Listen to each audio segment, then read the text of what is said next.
All right, welcome to your first lesson on long division. Again, this is optional and it's meant to just kind of expand your mind a little bit, give you something interesting to try out. You'll need paper and pencil, something like a sticky note or some kind of little piece of paper to cover something up. I'll explain what that is in a second. So before we start with long division, I want to take a fact that we already know. Let's do 33 divided by 3, right? So if we were to take 33 items and put them into 3 groups, we would have 11 total. Okay, so long division gets set up like this. We don't use this division symbol, we use this. I like to call it its den, right? Because we put the biggest number, the dividend, that's what we call that, the dividend, inside its little den, its little home, all right? This number is called the divisor. That goes outside the den. It's kind of like he's knocking on the door like, hello, dividends, time to divide.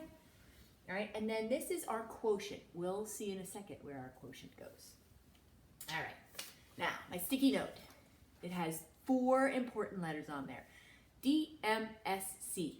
I like to remember it by saying, does McDonald's sell cheeseburgers? All right, and each of these letters has an important job. So when we set up our division problem like that, I'm going to cover up the extra 30.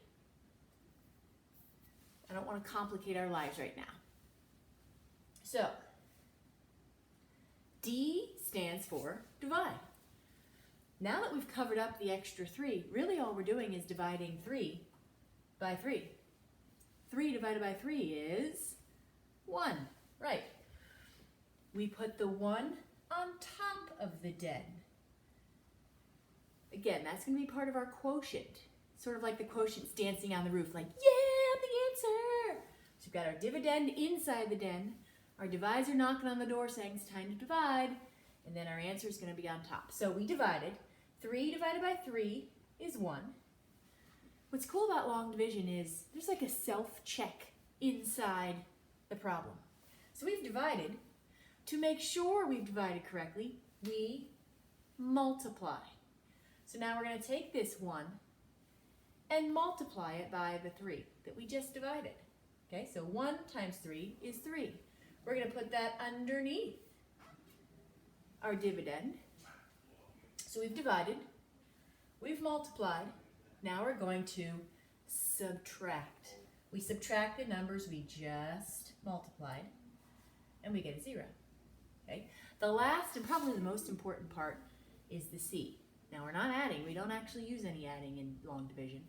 We're going to check. We're checking to make sure that this 0 is less than our divisor. We'll talk about that another time as far as what would happen if what we've subtracted is more than our divisor. Okay, so we've divided, 3 divided by 3. We've multiplied our answer times our divisor. We've subtracted what we've got, and we've checked. Is what I got less than my divisor? Yes, it is. So now we can continue to step 2. Step 2 is uncovering the rest of the problem,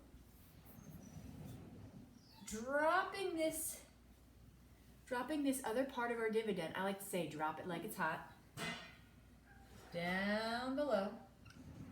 You don't have to do this, but I think it's helpful to make a new den right here because we don't have to worry about any of this anymore. You can even cover up this if you wanted.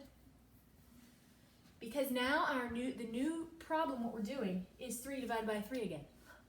So we're going to go through the same process. We're going to divide. You could even put the divisor there if you wanted. All right, 3 divided by 3 is 1. Again, we put it up here at the top. Oh. Right, we're going to multiply. 3 times 1, 3. We're going to subtract and compare. 0 is less than 3. We've done it correctly. And as we know, 33 divided by 3 is 11. 33 divided by 3 is 11. If you're completely freaked out right now, don't worry, we'll do lots more.